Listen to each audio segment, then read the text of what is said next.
ஓம் சாந்தி. எல்லா சகோதர ஆத்மாக்களுக்கும் அன்பான வணக்கங்கள்.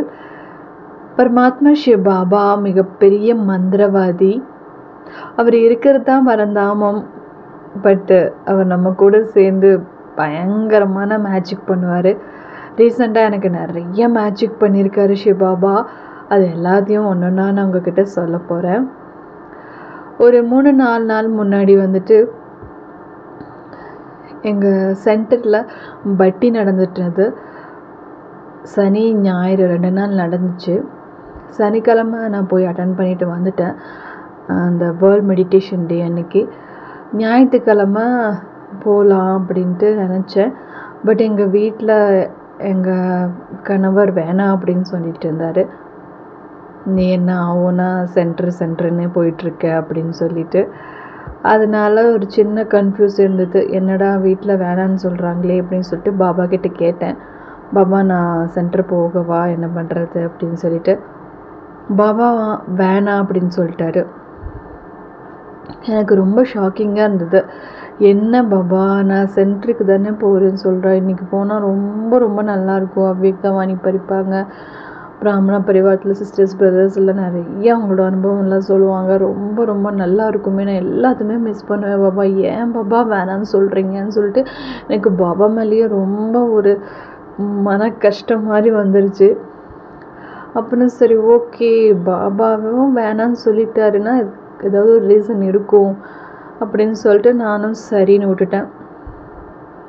அப்புறம் பாபா கிட்ட கேட்டு ஒரு 1 மணி நேரம் 2 மணி நேரம் கழித்து பார்த்தா, ஏன் பாபா வேணான்னு சொன்னாருன்னா, எங்கள் ஹஸ்பண்டுக்கு ஹை ஃபீவர் வந்துடுச்சு.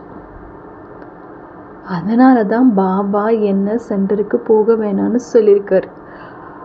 அதுக்கப்புறம் தான் எனக்கே புரிஞ்சுது. நான் அதுக்கப்புறம் எங்கள் ஹஸ்பண்டை நல்ல விதமாக பார்த்துக்கிட்டேன். அவருக்கு ஒரு மத்தியானமாக கொஞ்சம் ஃபீவர் கம்மியாச்சு. அப்புறம் ஏன் நீ சென்டருக்கு போகலையா அப்படின்னு கேட்டார். இல்லைங்க, உங்களுக்கு தான் உடம்பு சரியில்லையே, நான் எப்படி போவேன் அப்படின்னு. இல்லை, நான் ஏதாவது ஒன்று பண்ணியிருப்பேன், நீ போயிருக்கலாம்ல, உனக்கு அங்கே போகணுன்னு தானே உனக்கு இஷ்டம், நீ போயிருந்துருக்கலாம்ல அப்படின்னாரு. இல்லைங்க பரவாயில்ல, இன்னொரு டைம் போகிறேன் அப்படின்னேன். அப்புறம் எங்கள் ஹஸ்பண்டும் சொன்னார், ஆமாம் நீ மட்டும் போயிருந்தா நான் எந்திரிச்சிருக்கவே மாட்டேன், எதுவுமே சாப்பிட்டு இருந்திருக்க மாட்டேன், நல்ல வேளை நீ இருந்து எனக்கு எல்லாமே பண்ண அப்படின்னாரு. அப்போ எங்கள் ஒரு 2 பேருக்குள்ள ரிலேஷன்ஷிப் அவ்வளோ ஒரு நல்ல விதமாக இருந்துச்சு. இன்கேஸ் நான் சண்டை போட்டோ இல்லை பாபாவோட சொல் மீறியோ நான் சென்டருக்கு போயிருந்தா எனக்கும் அவருக்கும் மிகப்பெரிய ஒரு மனக்கசப்பு வந்திருக்கும். பாபா எல்லா விஷயத்தையும் கரெக்டாக பண்ணுறாரு. உங்களுக்கு ஏதாவது ஒரு டவுட் இருந்துச்சுன்னா பாபா கிட்ட கேட்டு பண்ணுங்க, பாபா கரெக்ட் சொல்யூஷன் கொடுப்பாரு. அதை நான் 100% நம்புகிறேன்.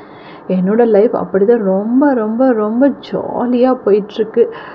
என்னோட லௌகிக வாழ்க்கையும் சரி அலௌகிக வாழ்க்கையும் சரி ரெண்டுமே அவ்வளோ சூப்பர்வாக போயிட்டுருக்கு. பாபாவோட கை கோத்து ஜாலியாக இந்த சங்கம் யுகத்தை வாழலாம். Thank you Baba, love you so much my Shiv Baba. Om Shanti.